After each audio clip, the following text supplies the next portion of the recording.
Amber said she needed space for her soul. I offered her the living room. She wanted my half of the rent instead. That's how it started on a Tuesday night in October, rain hammering our third-floor apartment windows like bullets. I was rewiring the kitchen outlet, again, because our landlord was too cheap to hire a real electrician.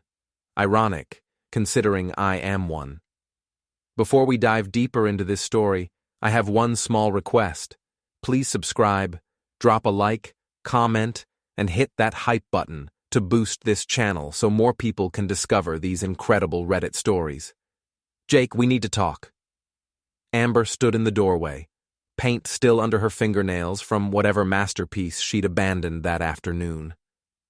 At 35, she had this way of making every conversation sound like a performance, like she was auditioning for the role of tortured artist in some indie film nobody would watch. About the outlet? Because I told you not to plug the space heater and the coffee maker into the same. About us. She crossed her arms, and I knew. The way she stood, the way she wouldn't meet my eyes, the way she'd been coming home later and later from those gallery parties, the way her phone had been buzzing at all hours with texts from Rye with a little heart emoji. I set down my wire strippers and looked at her, really looked. When had she stopped being the woman I married 6 years ago? When had she started being this stranger who treated our apartment like a hotel and me like the annoying desk clerk? Okay, I said, talk. I need space to grow as an artist, to find myself. She paused, searching for the words that would hurt just enough to make this my fault. You're holding me back, Jake. You're safe and predictable, and I need chaos to create. I almost laughed. Chaos? She wanted chaos? Our credit cards were maxed out because of her creative supplies. Our bathroom looked like a paint bomb had exploded because she couldn't be bothered to clean up after herself. Our friends had stopped coming over because she'd lecture them about the bourgeois nature of their jobs while drinking their wine. So what are you saying? I asked, though I already knew. I'm saying I want a separation. I need to explore who I am without being half of a couple. The rain kept hammering. Somewhere in the building, Mrs. Kowalski's TV was blasting some old movie. A siren wailed in the distance. Normal Tuesday night sounds in our part of Boston, where the American dream came to die a slow, expensive death. Okay, I said again. She blinked. Okay? Yeah, okay. Good luck with the exploring.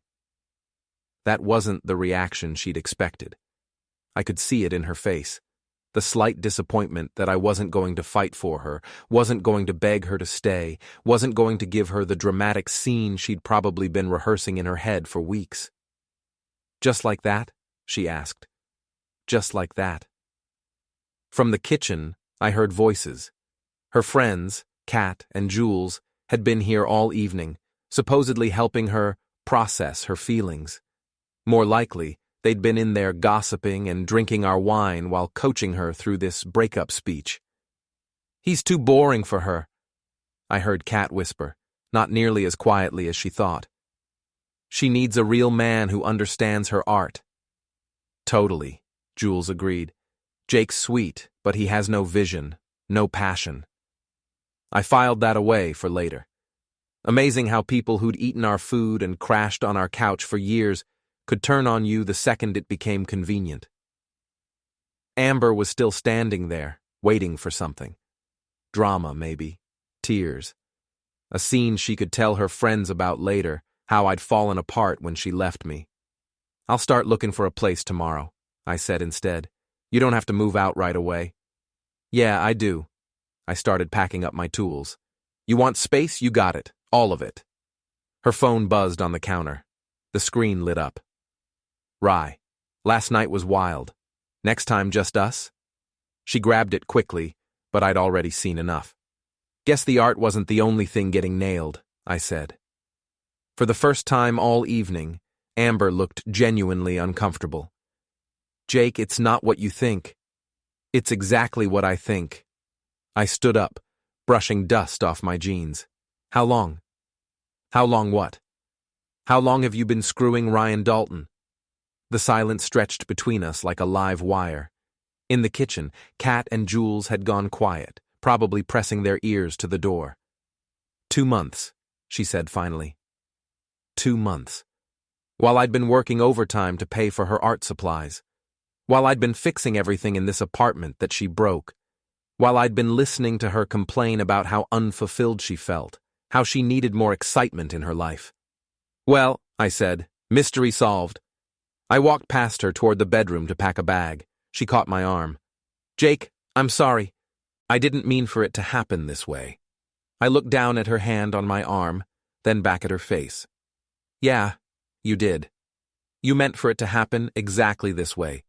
You just didn't expect me to make it so easy for you.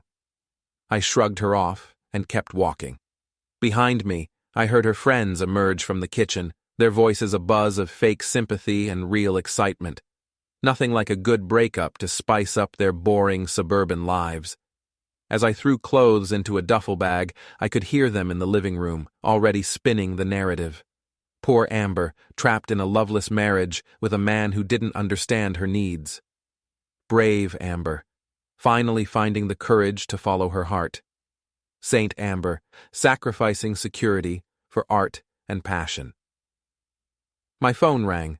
Maya Lynn, Amber's former roommate and one of the few people in our social circle with an actual job and a functioning bullshit detector. Hey, she said.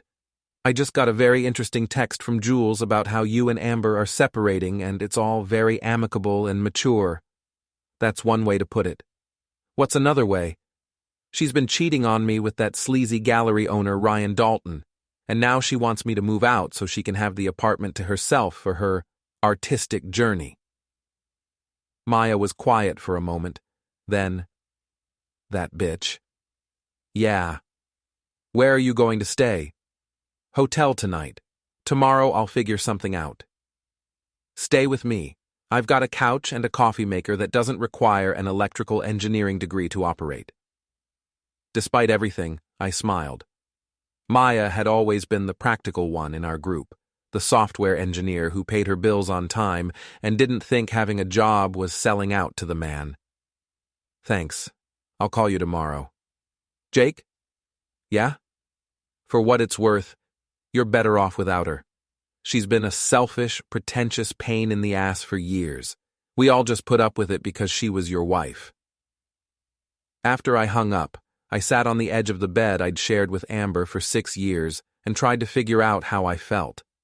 Angry, hurt, relieved. Mostly, I felt tired. Tired of being the responsible one. Tired of being the one who fixed everything while she broke it. Tired of being taken for granted by someone who thought she was too good for the life we'd built together. But underneath the tired, something else was stirring. Something cold and patient and calculating. Something that had been watching and listening and remembering every slight, every betrayal, every moment of disrespect. Amber wanted chaos? She was about to get more than she bargained for. I zipped up my bag and walked back to the living room. Amber and her friends were huddled on the couch, probably planning her new life of artistic freedom and passionate romance. I'll be back for the rest of my stuff this weekend, I said. Amber looked up. Jake, I hope we can still be friends. No, I said. We can't. I left them there in the apartment I'd helped pay for, surrounded by the art supplies I'd helped buy, drinking the wine I'd helped choose. As I walked down the stairs, I could hear them already talking, their voices excited and conspiratorial. Let them talk. Let them plan. Let them think they'd won.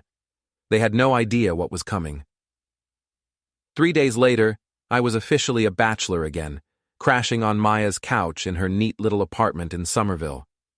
The place was everything our old apartment wasn't.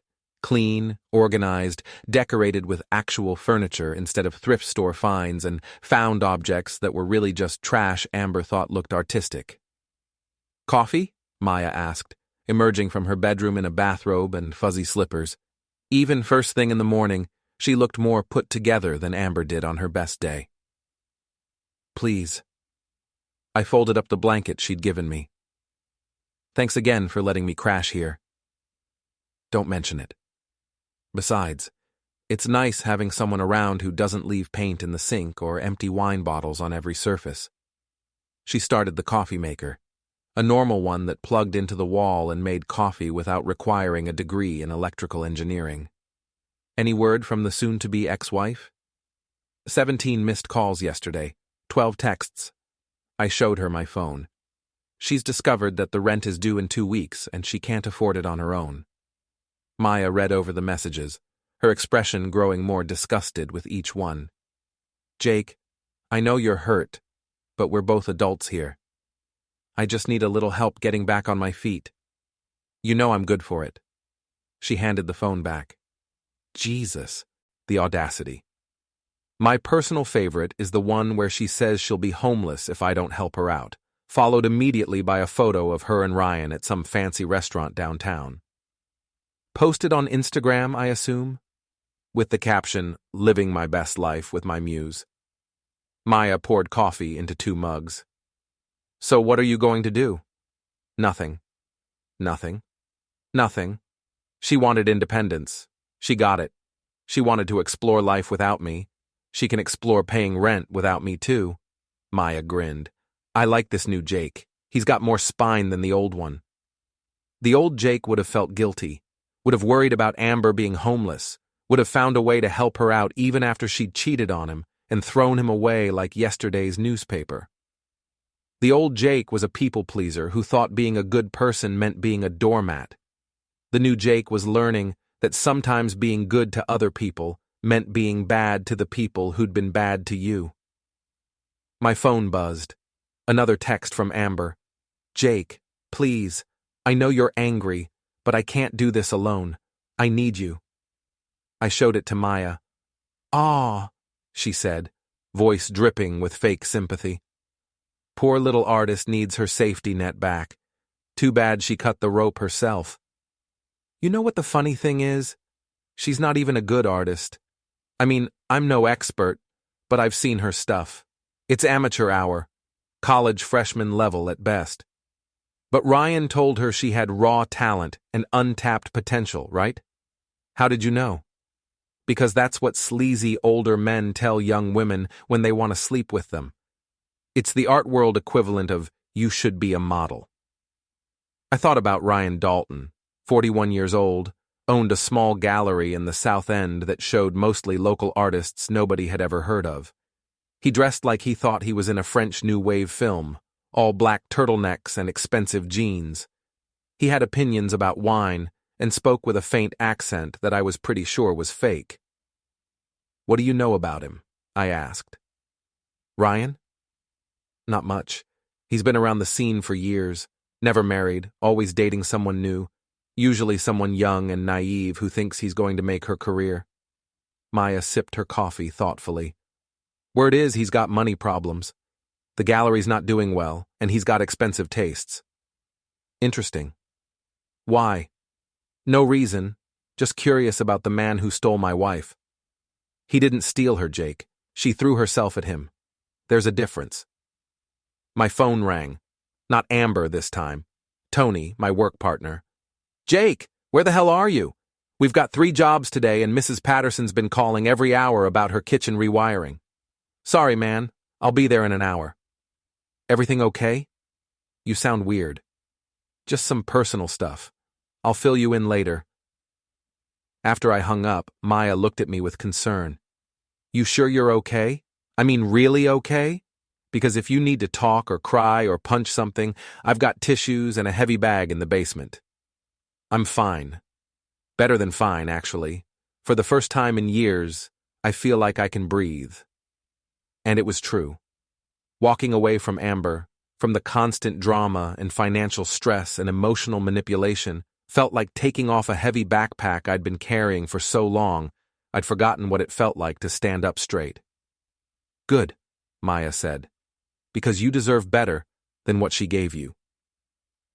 I got dressed and headed to work, leaving Maya's calm, organized apartment for the chaos of Boston traffic and electrical emergencies. But even the usual frustrations of the job couldn't bring down my mood. Every mile I drove away from my old life felt like progress. My first job was Mrs. Patterson's kitchen, She was a widow in her 70s who lived alone in a house that was slowly falling apart around her. The kind of customer I actually enjoyed working for, grateful, respectful, paid her bills on time. "Oh, Jake," she said when I knocked. "Thank goodness you're here. The outlet by the stove is sparking again." "No problem, Mrs. P. I'll have it fixed in no time." As I worked, she chattered about her garden and her grandchildren and the new restaurant that had opened down the street. Normal conversation with a normal person who didn't think the world owed her anything. It was refreshing. "You seem different today," she said as I tested the new outlet. "Lighter, somehow. Just some changes in my personal life. Good changes." "Well, whatever they are, they suit you." My phone buzzed. Another text from Amber. "The landlord came by. He says if I can't pay the full rent by Friday, he's starting eviction proceedings. Please, Jake, I'm begging you." I showed the text to Mrs. Patterson, who read it over her glasses with a disapproving frown. "Ex-wife?" she asked. "Soon to be." "She cheated on me, threw me out, and now wants me to pay her rent." Mrs. Patterson made a disgusted noise. "Some people have no shame. You know what my late husband used to say? Don't set yourself on fire to keep someone else warm, especially someone who wouldn't piss on you if you were already burning." I laughed. "Your husband sounds like he was a wise man." "He was, and he would have told you the same thing I'm telling you now. You don't owe that woman anything." She made her bed, let her lie in it. I finished the job and moved on to the next one, Mrs. Patterson's words echoing in my head. She was right. I didn't owe Amber anything, not money, not help, not even basic human kindness. She'd used up all her credit with me the day she decided Ryan Dalton was more important than our marriage. But that didn't mean I was going to ignore her completely. Oh no, I had plans for Amber. Plans that would teach her exactly what it felt like to be thrown away by someone you thought you could count on. The difference was, when I was done with her, she'd have earned every bit of what was coming. 2 weeks later, Amber was officially homeless. She'd moved in with Ryan temporarily, according to the Instagram posts Maya kept showing me. The photos were clearly staged to look spontaneous and romantic. Amber painting in Ryan's apartment, Ryan bringing her coffee, both of them looking like they were living some kind of bohemian fantasy. "Look at this one," Maya said, scrolling through Amber's feed on her laptop. We were sitting in her living room on a Saturday morning, drinking coffee and enjoying the show. Caption says, "My muse inspiring me in our creative sanctuary. The apartment looks like a tornado hit it." I looked at the photo. She was right. Ryan's place was a disaster. Canvases everywhere, paint tubes scattered across every surface, empty wine bottles and takeout containers piled on the kitchen counter. It looked like a college dorm room, not the sophisticated artist's studio Amber was trying to portray. "How long do you think it'll last?" Maya asked. "With Ryan? Not long. He's not the settling down type, and Amber's not the low-maintenance type. Give it a month before they're driving each other crazy." My phone buzzed. Text from Tony. "Dude, you need to see this. Ryan Dalton's gallery is having an opening tonight. Guess who's being featured?" I showed Maya the text. "Oh, this is perfect," she said, grinning. "We have to go." "We? You don't think I'm missing this, do you? Besides, you need moral support, and I need entertainment." That evening, we dressed up and headed to the South End. Maya looked stunning in a black dress and heels, her hair pulled back in a way that made her look like she belonged in the art world. I'd borrowed a sport coat from my brother and felt like I was playing dress-up, but Maya assured me I looked fine. "Remember," she said as we walked toward the gallery, "we're here to be supportive. We're happy for Amber. We're mature adults who can celebrate our friend's success." Right. Mature adults. Who are absolutely not here to cause any trouble whatsoever. Of course not. The gallery was packed with the usual crowd, pretentious art types in expensive clothes, drinking wine and talking loudly about composition and negative space and other things they'd read in art magazines. I recognized several faces from parties Amber had dragged me to over the years, people who'd always looked at me like I was some kind of exotic specimen when they found out I was an electrician. "Jake! Kat spotted us first, her voice artificially bright. I didn't expect to see you here. Wouldn't miss it, I said. Where's the woman of the hour? Kat gestured toward the back of the gallery, where Amber was holding court near a wall of her paintings. She looked radiant, animated in a way I hadn't seen in years. Ryan stood beside her, his hand possessively on her lower back, playing the role of the sophisticated gallery owner who discovered raw talent. She looks happy, Maya observed. She does. You okay? I studied Amber, taking in the scene. The paintings were exactly what I'd expected. Amateur attempts at abstract expressionism that looked like she'd thrown paint at the canvas and hoped for the best. The people around her were nodding and making appreciative noises, but I could see the polite skepticism in their eyes. This wasn't a celebration of great art. This was a social event where people came to be seen and drink free wine. I'm fine, I said. And I was. Looking at Amber now, surrounded by people who were pretending to care about her work, I felt nothing but mild pity. She thought this was success. She thought this was what she'd left me for. Let's go say hello, Maya suggested. We made our way through the crowd. Amber saw us coming, and her face went through a series of expressions: surprise, guilt, defiance, and finally a forced smile. Jake, Maya, you came? Congratulations, I said, gesturing at the paintings. This is quite an accomplishment. Thank you. She looked genuinely pleased, like she'd forgotten for a moment that I was the husband she'd cheated on and thrown away. It feels surreal, you know, seeing my work up on the walls like this. Ryan appeared at her side, sliding his arm around her waist with theatrical possessiveness. Jake, right? Amber's told me so much about you. I'll bet she has. I shook his hand, noting the weak grip and soft palms. This was the man she'd left me for? This was her upgrade? Ryan's been so supportive of my work, Amber gushed. He sees things in my art that I didn't even know were there. I'm sure he does, Maya said dryly. An awkward silence fell over the group.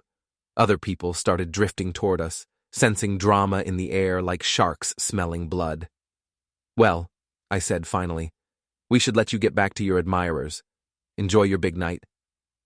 As we walked away, I heard Ryan say something to Amber in a low voice, and her nervous laugh in response.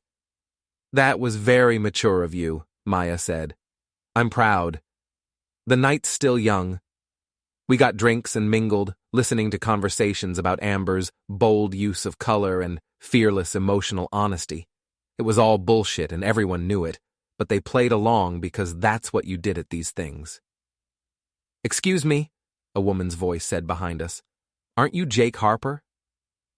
I turned around. The woman was about my age, well-dressed, with sharp eyes and an expensive handbag. She looked familiar, but I couldn't place her. Yes?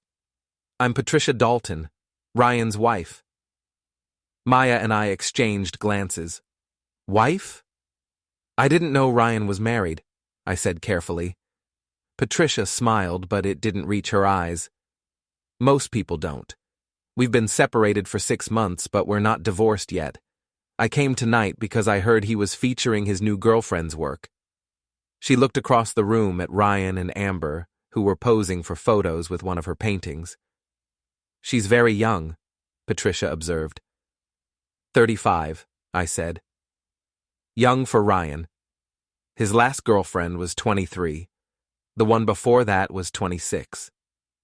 She sipped her wine. I assume you're the ex-husband? Soon to be.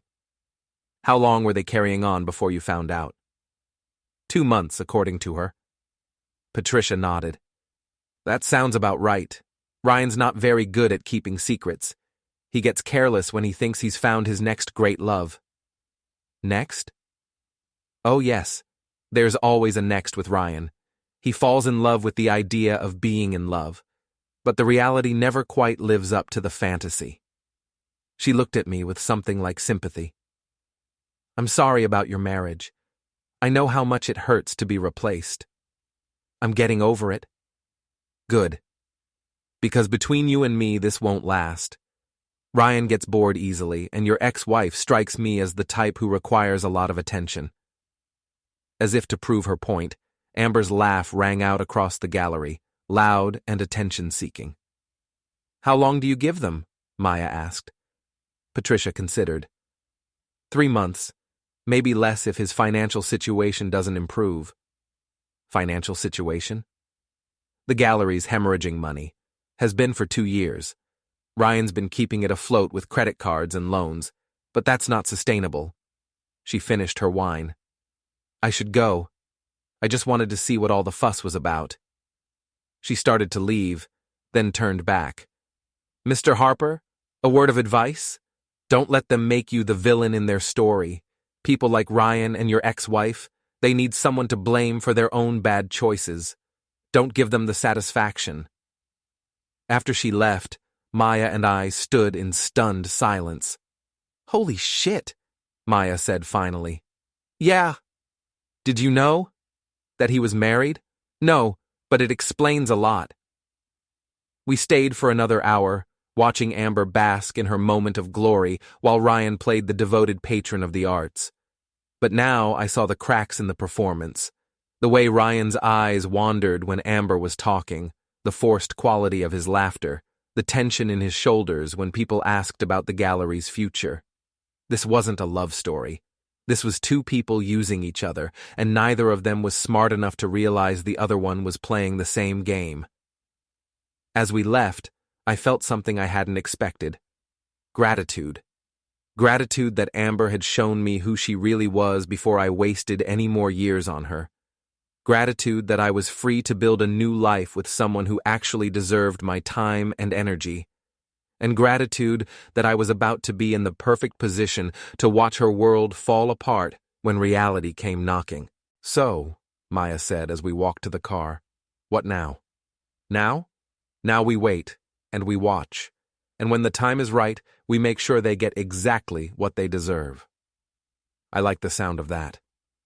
I thought you might. The night air was crisp and clean, full of possibility. Behind us, the gallery glowed with warm light and the sound of laughter. But I knew it was all temporary. Everything about tonight, the success, the romance, the fantasy of artistic fulfillment, was built on lies and wishful thinking. And lies, in my experience, had a way of catching up with you when you least expected it. 1 month after the gallery opening, the cracks were starting to show. Maya and I had developed a routine of checking Amber's social media over coffee every morning, watching her carefully curated life slowly fall apart in real time. The posts were becoming less frequent and more desperate. Photos of her and Ryan that looked increasingly staged, inspirational quotes about following your dreams and staying true to your artistic vision, and thinly veiled requests for people to buy her paintings. Look at this one, Maya said, showing me her phone. Posted at 2 a.m. last night. Sometimes the universe tests us to see if we're really committed to our path. Grateful for my partner who believes in my vision even when the world doesn't understand. That's not the post of someone living her best life. What's the comment situation? Brutal. Mostly her artist friends posting heart emojis and "you got this girl" comments, but look at this one from her sister. Maybe it's time to consider a backup plan. I laughed. Amber's sister, Jennifer, had always been the practical one in the family, the one who'd gone to nursing school and bought a house and lived a responsible adult life. She'd never approved of Amber's artistic pretensions, and she definitely hadn't approved of Amber blowing up her marriage for a middle-aged gallery owner with commitment issues. Any word from Ryan's wife? I asked. Patricia? She filed for divorce last week, posted about it on Facebook with the caption, "New chapter, new possibilities." Very classy. Unlike some people. My phone buzzed. Text from Tony. Dude, you're not going to believe this. Remember that gallery owner your ex ran off with? His electricity just got shut off. I showed Maya the text. How does Tony know that? She asked. His cousin works for the electric company. Says Ryan's been dodging bills for months. This keeps getting better. It really did. Over the past month, I'd been quietly gathering information about Ryan Dalton's financial situation, and the picture that emerged was not pretty. The gallery was 3 months behind on rent. He owed money to artists who'd shown there. His credit cards were maxed out. The only reason he was still afloat was because he'd been borrowing money from friends and family, telling them it was just a temporary cash flow problem. But temporary problems had a way of becoming permanent when you were living beyond your means and pretending to be more successful than you actually were. "I have an idea," I said. "I'm listening." What if someone were to anonymously tip off some of Ryan's creditors about his real financial situation? Maybe let them know that he's been using gallery funds to wine and dine his new girlfriend? Maya grinned. That would be terrible. Absolutely awful. When do we start? That afternoon, I made a few phone calls. Nothing illegal, nothing that couldn't be verified through public records and social media posts.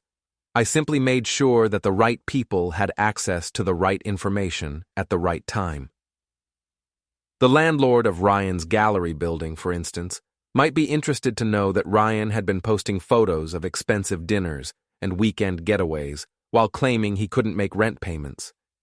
The artists who were owed money might want to see the receipts from Ryan's recent shopping sprees, funded by credit cards he couldn't afford to pay off. And Ryan's ex-wife's divorce attorney might find it useful to have documentation of all the assets Ryan had been hiding during their separation proceedings. By the end of the week, Ryan's carefully constructed house of cards was starting to collapse. "Emergency at the gallery," Maya reported, reading from Amber's Instagram story. Apparently there was some kind of misunderstanding with the landlord, and they might have to close temporarily. Temporarily. That's what Ryan's telling people. But look at this. She showed me a post from one of the artists who'd shown at the gallery. He's calling Ryan a con artist and warning people not to work with him. The post was getting a lot of attention in the local art community. Other artists were sharing their own stories about Ryan: bounce checks, broken promises, mysterious fees that appeared out of nowhere. The man who'd positioned himself as a patron of the arts was being exposed as a small-time grifter who'd been using other people's talent to fund his lifestyle, and Amber was caught right in the middle of it. "She has to know what's happening," Maya said. "There's no way she's this oblivious." "She knows, but admitting it would mean admitting she threw away her marriage for a loser. That's not exactly the narrative she's been selling." "So what does she do?" "She doubles down. She'll stand by Ryan, defend him, probably blame everyone else for not understanding their artistic vision. She'll make herself look like an idiot, but she'll do it because the alternative is admitting she made a huge mistake." I was right. Over the next few days, Amber posted a series of increasingly unhinged defenses of Ryan and the gallery. She attacked the jealous artists who were spreading lies about him. She claimed the landlord was discriminating against them because they supported challenging art. She even suggested that there was some kind of conspiracy to destroy Ryan because he was too successful and threatened the establishment. The posts made her look delusional, and the comments sections were brutal. Even her closest friends were starting to distance themselves, posting diplomatic responses that basically amounted to, "Maybe you should take a step back and think about this." But Amber couldn't step back. She'd invested too much in this fantasy to let reality intrude now. "This is actually kind of sad," Maya said, as we read through the latest round of posts. "She's destroying her reputation to defend a guy who's probably already planning his exit strategy. She made her choice." "I know, but still, we used to be friends. We used to be friends with the person she was pretending to be. This is who she really is." Maya was quiet for a moment. "Do you ever feel bad about, helping things along?" I considered the question. Did I feel bad about making sure Ryan's creditors had accurate information about his financial situation? Did I feel bad about ensuring that people who'd been lied to and cheated knew the truth? "No," I said finally. "I feel bad that it took this long for people to see through his bullshit." I feel bad that other artists got hurt because nobody bothered to do basic due diligence before working with him. But I don't feel bad about making sure the truth came out. And Amber? Amber's an adult. She can make her own choices, but she doesn't get to make them in a consequence-free environment. That evening, Maya and I were having dinner at a restaurant in Davis Square when I spotted a familiar figure at the bar. Ryan Dalton, looking significantly less polished than usual, drinking alone and staring at his phone with the expression of a man watching his life fall apart in real time. "Don't look now," I told Maya, "but guess who's drowning his sorrows at the bar?" She glanced over casually. "He looks terrible." He did. His usually perfect hair was messy, his expensive clothes were wrinkled, and he had the hollow-eyed look of someone who hadn't been sleeping well. "Should we go say hello?" Maya asked with mock innocence. That would be rude. We wouldn't want to interrupt his brooding. But as if he could sense us watching, Ryan looked up and spotted us. For a moment, he just stared, probably trying to decide whether to acknowledge us or pretend he hadn't seen us. Finally, he got up and walked over to our table. "Jake," he said, his voice carefully controlled. "Maya, fancy seeing you here?" "Ryan, how's business?" His jaw tightened. "Fine, just some temporary setbacks, nothing I can't handle." "I'm sure. These things have a way of working themselves out." "Yes, they do." He looked at Maya. "I suppose you've been enjoying the show?" "What show?" she asked innocently. "The character assassination, the coordinated attack on my reputation, the systematic destruction of everything I've worked for." I raised an eyebrow. "That sounds serious. Have you considered calling the police?" "Very funny. We both know there's nothing illegal about what you've been doing. Just unethical." "What exactly do you think I've been doing?" "Don't play dumb. The timing is too convenient. My landlord suddenly decides to investigate my finances. My ex-wife's lawyer suddenly has detailed information about my assets. Artists I've worked with for years suddenly turn against me. And it all starts right after you find out about Amber and me." I leaned back in my chair, studying him. "You know what I think, Ryan? I think you're looking for someone to blame because you can't handle the fact that your own choices caught up with you. You borrowed money you couldn't pay back. You made promises you couldn't keep. You lied to people who trusted you. And now you want to act like you're the victim because someone finally called you on it. I never lied to anyone." "No? What about your wife? What about the artist whose money you spent on expensive dinners? What about Amber, who thinks you're some kind of successful gallery owner when you're actually just a middle-aged man with more debt than sense?" Ryan's face flushed red. "You don't know what you're talking about." "I know exactly what I'm talking about, and so do you. The question is, what are you going to do about it?" He stood there for a moment, opening and closing his mouth like a fish out of water. Finally, he turned and walked back to the bar without another word. "That was brutal," Maya said. "That was necessary. Guys like Ryan, they think they can charm and manipulate their way out of any situation. Sometimes you have to show them that the world doesn't actually revolve around them." "Think he'll tell Amber about this conversation?" "Probably. And she'll probably blame me for everything that's happening to them. Which is fine. Let her waste her energy being angry at me instead of dealing with reality." But as we finished dinner and headed home, I couldn't shake the feeling that Ryan's visit had been more than just a chance encounter. He was desperate, and desperate people did unpredictable things. I was about to find out just how unpredictable.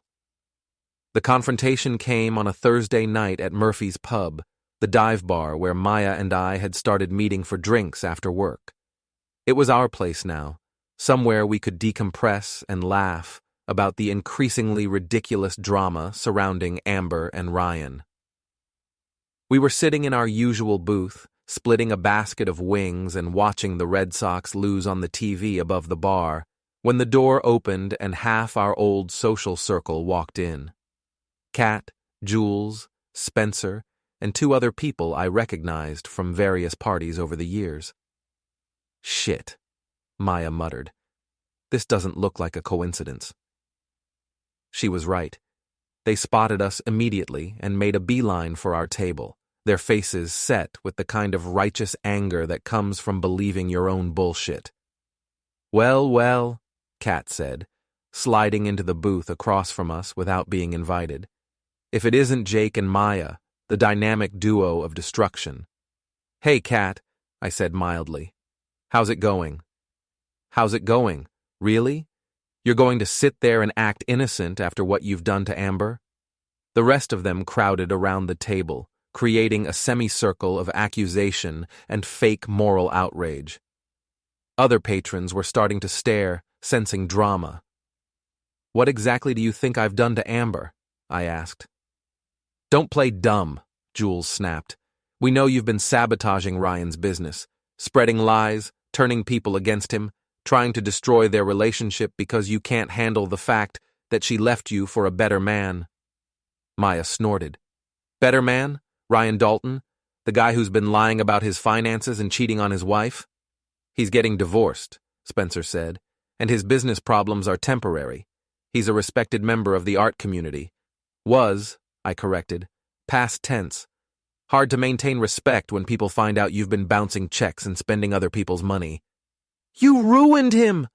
Kat's voice was rising, drawing more attention from the other customers. He was helping Amber build her career, and you couldn't stand seeing her happy, so you destroyed everything. I looked around the table at these people who'd been part of my life for years. People who'd eaten at my house, borrowed my tools, asked for my help when their own lives fell apart. People who were now sitting here acting like I was some kind of monster for refusing to subsidize my cheating ex-wife's fantasy life. Let me ask you something, I said.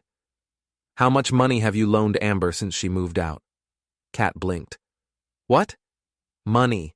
Cash. How much have you given her to help with rent, food, art supplies, whatever? Because I'm betting it's 0. That's not the point. It's exactly the point. You're sitting here lecturing me about not supporting her, but none of you have opened your wallets either. You want me to be the safety net so you don't have to.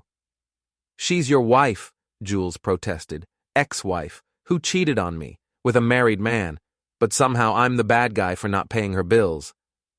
Maya leaned forward. You know what's really rich about this? 6 months ago, you were all complaining about Amber behind her back, how she was selfish and dramatic and never paid for anything. But now that she's not Jake's problem anymore, suddenly she's this innocent victim who deserves everyone's support. We never said, Spencer started. Bullshit, Maya cut him off. I was there, remember? I heard every conversation. You called her a spoiled princess who took advantage of Jake's good nature. You said she was delusional about her art and needed a reality check. But now that reality has actually shown up, you want to blame Jake for it. The table went quiet. Around us, the normal bar noise continued. The TV, conversations, the clink of glasses, but our little corner had become a pocket of tense silence. Look, I said finally, I get it. You feel bad for Amber. She's your friend, and you want to help her. But I'm not the villain here. I didn't make her cheat on me. I didn't make Ryan lie about his finances. I didn't make either of them choose fantasy over reality. All I did was stop enabling it. By destroying Ryan's reputation, Kat accused, by making sure people had accurate information about his business practices, if that destroyed his reputation, maybe his reputation wasn't worth preserving. You're a vindictive asshole, Jules said. Maybe, but I'm an honest, vindictive asshole, which is more than you can say for your friends. Spencer stood up abruptly. This is pointless. Jake's made it clear he doesn't care about anyone but himself. Come on, let's go. But Kat wasn't done. You know what I think? I think you're jealous. Jealous that Amber found someone who appreciates her art and supports her dreams. Someone who isn't threatened by her talent. I laughed, and it wasn't a nice sound. Talent? Kat, have you actually looked at her paintings? I mean, really looked at them? Not just pretended to like them because she's your friend? Her work is amateur, derivative, the kind of thing you'd see in a community college art class. And that's fine, everyone starts somewhere. But let's not pretend she's the next Georgia O'Keeffe, just because Ryan told her she had raw potential. You're an electrician, Jules said with contempt. What do you know about art? I know bullshit when I see it. And I know the difference between supporting someone's dreams and enabling their delusions. Maya stood up. You know what? This conversation is over. You came here to make Jake feel guilty for not cleaning up Amber's mess, and it's not working. So either order a drink and act like adults, or get the hell out of our booth. For a moment, I thought they might actually leave. Spencer was already heading for the door, and Jules looked ready to follow, but Kat had one more card to play. Amber's broke, Jake. Completely broke. Ryan can't help her anymore because you destroyed his business. She's been sleeping on couches for a week because she can't afford rent anywhere. She's talking about moving back in with her parents in Ohio. Good, I said. Maybe her parents can talk some sense into her. She's your wife. Ex-wife, who made her choice, and now she gets to live with the consequences. Kat stared at me like I'd grown a second head. I don't even know who you are anymore. You never knew who I was. You just knew who you wanted me to be. The guy who would always be there to fix Amber's problems so the rest of you didn't have to deal with them. She opened her mouth to respond, but Maya cut her off. Time's up! Security! She was bluffing. Murphy's didn't have security, but it worked. Kat and Jules finally left, muttering about how I'd changed and how Amber deserved better. After they were gone, Maya and I sat in silence for a few minutes, processing what had just happened. Well, she said finally, I guess we know where everyone stands. Yeah, and honestly, I'm relieved. I was getting tired of pretending those relationships mattered. Any regrets? I thought about it. Did I regret losing friends I'd had for years? Did I regret the fact that people I'd cared about now saw me as the villain in this story? No, I said. The only thing I regret is that it took me this long to see them clearly. Maya raised her beer. To seeing clearly. To seeing clearly. We clinked bottles, and I felt something settle inside me. The last ties to my old life had been cut. The last illusions about who my real friends were had been shattered. I was free now. Free to be exactly as ruthless as the situation required, and the situation was about to require a lot of ruthlessness. 2 weeks after the confrontation at Murphy's, I was ready to make my final move. Amber and Ryan's situation had deteriorated exactly as I'd predicted. The gallery was closed, Ryan was facing lawsuits from multiple creditors, and Amber was indeed crashing on various couches while posting increasingly desperate messages about temporary setbacks and new opportunities. But I wasn't satisfied with just watching them fail. I wanted them to understand exactly why they were failing and exactly who was responsible for their downfall. Maya and I were planning what she'd started calling the grand finale when my phone rang. Unknown number. Jake Harper? Yeah? This is Detective Morrison, Boston PD. I'd like to ask you a few questions about Ryan Dalton. My blood went cold. What kind of questions? Mr. Dalton filed a harassment complaint against you. Claims you've been stalking him, interfering with his business, making threats. I'd like to hear your side of the story. When? How about now? I'm at the station on Berkeley Street. An hour later, I was sitting in a sterile interview room across from a tired-looking detective in his 50s, who clearly had better things to do than mediate a domestic dispute between adults. So, Detective Morrison said, flipping through a file, Mr. Dalton says you've been conducting a systematic campaign of harassment against him and your ex-wife. Says you've been spreading false information about his business, intimidating his clients, following him around town. What's your response to that? My response is that Ryan Dalton is a liar who's looking for someone to blame for his own failures. Did you or did you not provide information about Mr. Dalton's financial situation to his creditors? I provided factual, verifiable information to people who had a legitimate interest in knowing it. His landlord, his ex-wife's attorney, artists who were owed money. Nothing I told them wasn't already a matter of public record.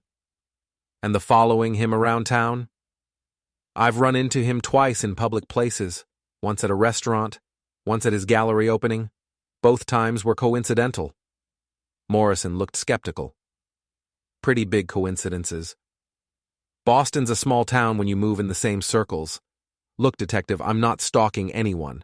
I'm not making threats. I'm just not cleaning up the mess my ex-wife made when she decided to blow up our marriage for a con artist. Con artist? I pulled out my phone and showed him screenshots I'd saved. Ryan Dalton has been lying about his financial situation for months. He owes money to dozens of people. He's been using his gallery as a personal piggy bank. He convinced my ex-wife to leave her marriage by promising her a career he couldn't deliver. If pointing that out makes me a stalker, then half of Boston's business community are stalkers. Morrison studied the screenshots, his expression unreadable. Where did you get these? Social media, public records, conversations with people who've worked with him. Again, nothing that wasn't already out there. The detective closed the file and leaned back in his chair. Mr. Harper, I'm going to give you some advice. Whatever game you're playing with these people, it's time to stop. I don't see any evidence of criminal harassment, but that doesn't mean you should keep pushing. Sometimes the best revenge is just walking away. I appreciate the advice, detective, but I'm not playing a game. I'm just making sure people have access to the truth. The truth has a way of coming out on its own. You don't need to help it along. Sometimes it does, sometimes it doesn't. Sometimes people like Ryan Dalton count on everyone being too polite or too busy to call them on their bullshit. Morrison sighed. Look, I get it. Your wife cheated on you with this guy and now you want to make them pay. But at some point, you have to ask yourself if it's worth it.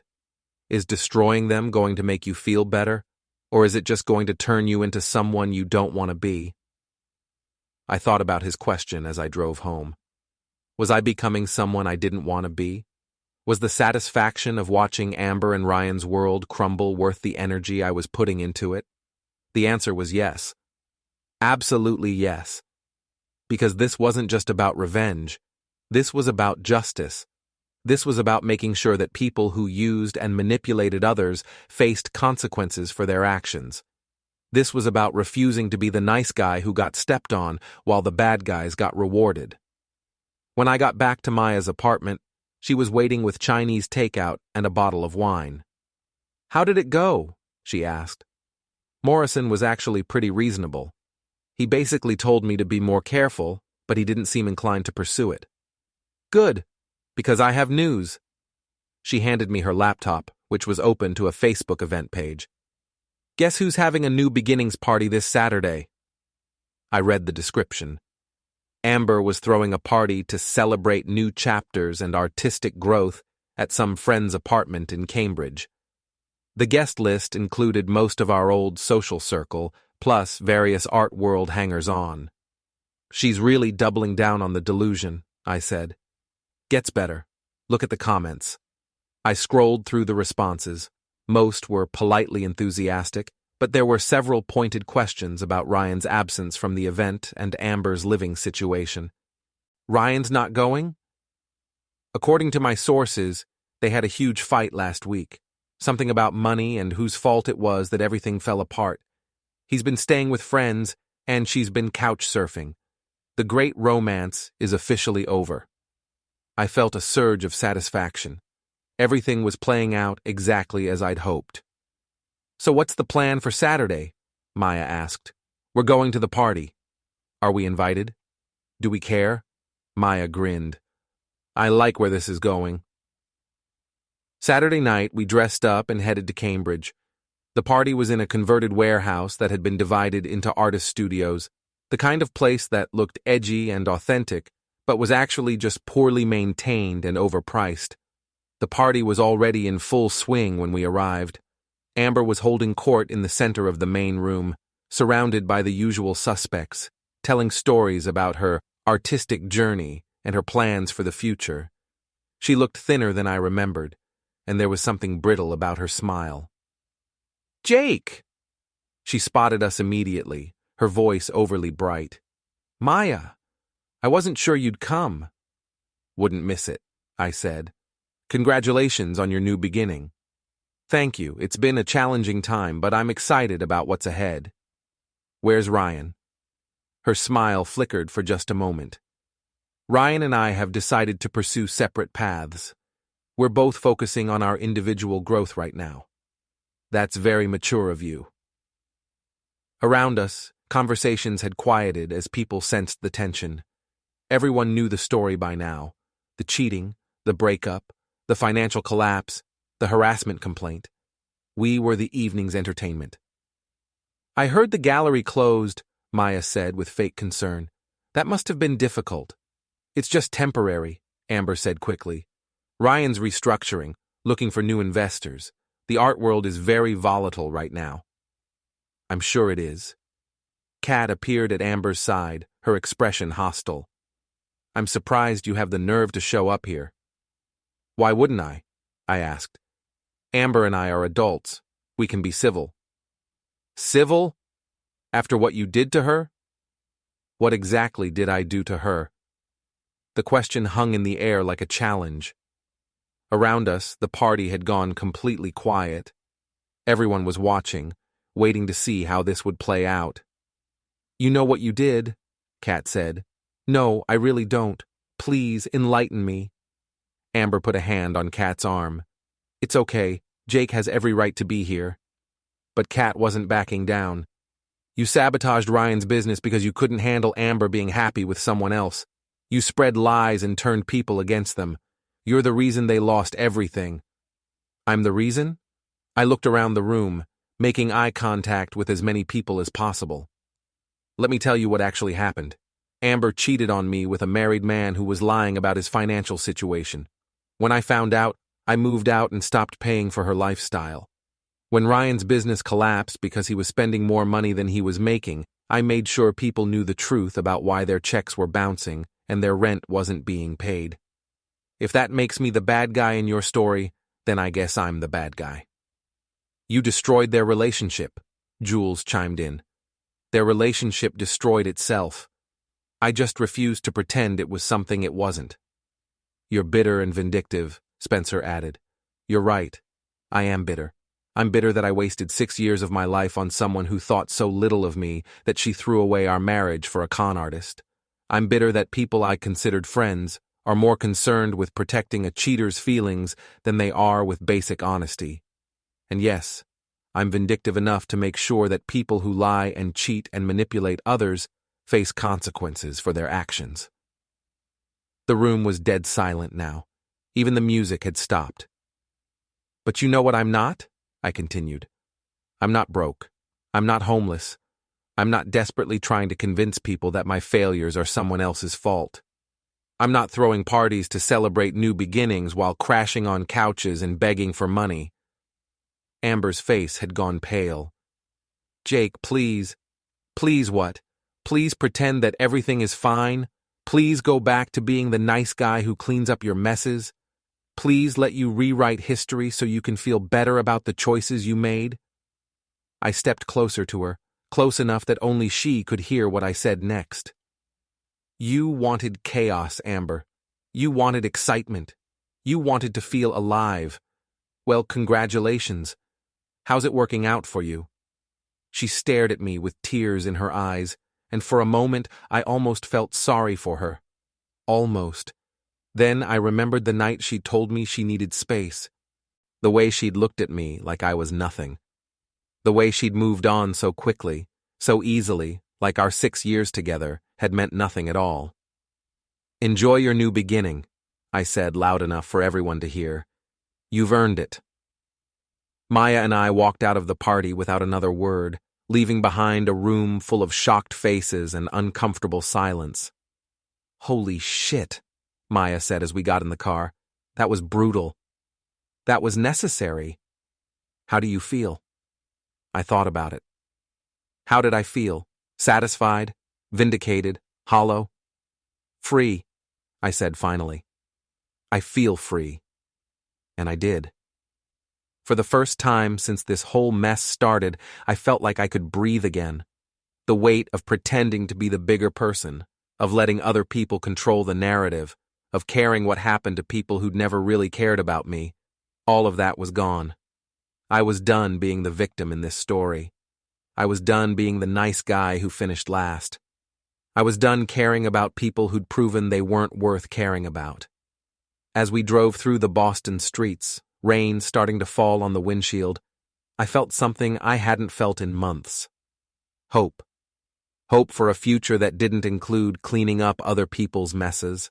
Hope for relationships built on mutual respect instead of one-sided sacrifice. Hope for a life where being honest and direct wasn't considered cruel. So what now? Maya asked. Now we go home, we open a bottle of wine, we watch a movie, we live our lives. That's it? That's it. The show's over. Time for everyone to go home. But even as I said it, I knew it wasn't quite over. There was still one more act to play out. One more confrontation that would determine whether this story ended with my victory or just a stalemate. Ryan Dalton still owed me a conversation, and I was going to make sure he paid that debt in full. The final confrontation came 3 days later, but not in the way I'd expected. Maya and I were having dinner at her apartment when someone started pounding on the door. Not knocking, pounding, like they were trying to break it down. What the hell? Maya got up to look through the peephole. Oh shit, it's Ryan. And he looks drunk. Let me handle this, I said, but she was already opening the door. Ryan stumbled into the apartment, his clothes disheveled, his eyes wild with alcohol and desperation. He looked like he hadn't slept in days. You son of a bitch, he slurred, pointing an unsteady finger at me. You think you're so fucking smart, don't you? Ryan, I said calmly. You're drunk. You should go home. Home? What home? Thanks to you, I don't have a home. I don't have a business. I don't have anything. Maya stepped between us. I'm calling the police. No, Ryan said, holding up his hands. No police. I just want to talk to your boyfriend here, man to man. He's not my boyfriend, Maya said, but she didn't move away from her phone. Right, sure. You just happened to be there for him the second his marriage fell apart. What a coincidence. I stood up slowly, keeping my hands visible. Ryan was drunk and angry and unpredictable, but he was also pathetic. Whatever threat he might have posed was undermined by the fact that he could barely stand up straight. What do you want, Ryan? I want you to tell me why you destroyed my life. What did I ever do to you? You slept with my wife. Your ex-wife. She left you, remember? She chose me. She chose the person you pretended to be, the successful gallery owner with connections and money, not the broke con artist living on credit cards and borrowed time. Ryan laughed bitterly. Con artist? I was building something. I was creating opportunities for artists who couldn't get shown anywhere else. You were lying to everyone, including yourself. You spent money you didn't have on a lifestyle you couldn't afford, and when it all came crashing down, you blamed everyone except the person responsible. I loved her. You loved the idea of her, just like she loved the idea of you. Neither of you bothered to look past the fantasy to see what was actually there. Ryan swayed on his feet, and for a moment I thought he might fall over. You don't understand. Amber is special. She's an artist. She needs support, encouragement. She needs a job, and a reality check, and maybe some therapy to figure out why she thinks the world owes her a living. You're just bitter because she saw through you, saw what a small, petty man you really are. I stepped closer to him, close enough to smell the whiskey on his breath. You want to know what's small and petty, Ryan? Convincing a married woman to leave her husband by lying about your financial situation, spending other people's money to fund your romance, filing false police reports when your lies catch up with you. I never lied about anything important. You lied about everything. Your business, your marriage, your debts, your prospects. You built your entire relationship with Amber on a foundation of bullshit, and now you're angry at me because I pointed out that bullshit stinks. Ryan's face was red with anger and alcohol. You think you won? You think you beat me? I think you beat yourself. I just made sure people could see the score.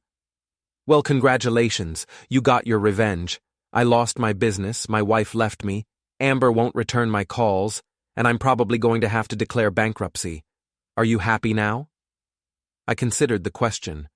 Was I happy? Was this what satisfaction felt like? Yeah, I said. I am happy. Not because you lost everything, but because you finally had to face the consequences of your choices. You spent years lying and cheating and manipulating people, and you thought you'd gotten away with it. But actions have consequences, Ryan. Even for people who think they're too charming to fail. You're a fucking psychopath. No, I'm just not a pushover anymore. There's a difference. Ryan stood there swaying, his anger slowly deflating into self-pity. What am I supposed to do now? Get sober. Get a job. Stop blaming other people for your problems. Maybe try being honest for once in your life. And Amber? What about her? She's struggling. She needs help. Then help her. Oh wait, you can't, because you're broke too. Funny how that works out. Maya stepped forward. Ryan, you need to leave. Now. This isn't over, he said, but there was no fight left in him. He was just a middle-aged man who'd run out of other people to blame for his failures. Yes, it is, I said. It's been over since the day you decided to sleep with my wife. Everything that happened after that was just you finding out what the real world looks like when you can't charm your way out of consequences. After he left, Maya and I sat in silence for a few minutes, processing what had just happened. That was sad, she said finally. That was justice. Are those mutually exclusive? I thought about it. No, I guess they're not. But I'm not responsible for Ryan's happiness. I'm only responsible for making sure he couldn't keep hurting other people. And Amber? Amber made her choice. She can live with it. Maya curled up next to me on the couch. So what happens now? Is this really over? This part is. The revenge part, the anger part, the need to make them pay part. That's done. And the rest? The rest is whatever we want it to be. I looked around Maya's apartment, our apartment now, since I'd officially moved in the week before. It was clean and organized and peaceful, everything my life with Amber hadn't been. It was a place where I could be myself without having to manage someone else's drama or subsidize someone else's delusions. I love you, Maya said quietly. It was the first time either of us had said it out loud, though we'd both known it for weeks. I love you too. Even though I helped you destroy your ex-wife's life? Especially because of that. She laughed. We're terrible people. No, we're honest people. There's a difference. My phone buzzed. Text from an unknown number. This is Amber. I know you probably don't want to hear from me, but I wanted to say I'm sorry. For everything. You deserved better. I showed the text to Maya. Are you going to respond? She asked. I thought about it. Part of me wanted to respond with something cutting, something that would drive home just how completely she'd destroyed our marriage for nothing. Part of me wanted to ignore it entirely, to let her wonder whether I'd even seen it. But mostly, I just felt tired. Tired of being angry. Tired of carrying this grudge. Tired of letting Amber and Ryan take up space in my head. I deleted the text without responding. Not worth it?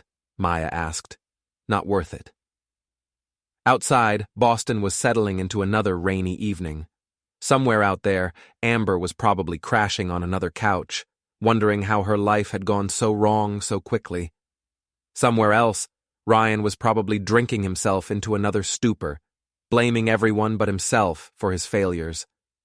But here, in this warm apartment, with this amazing woman who'd stood by me through everything, I felt something I hadn't felt in years: contentment. Not the desperate happiness of someone trying to convince himself everything was fine, but the quiet satisfaction of someone who'd fought for what he wanted and won. "So," Maya said, settling more comfortably against me, "what do you want to watch?"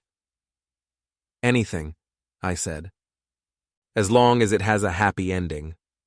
I think I can arrange that." And as we scrolled through Netflix options, I realized that this was what victory actually looked like. Not the dramatic confrontation or the moment of revenge, but this.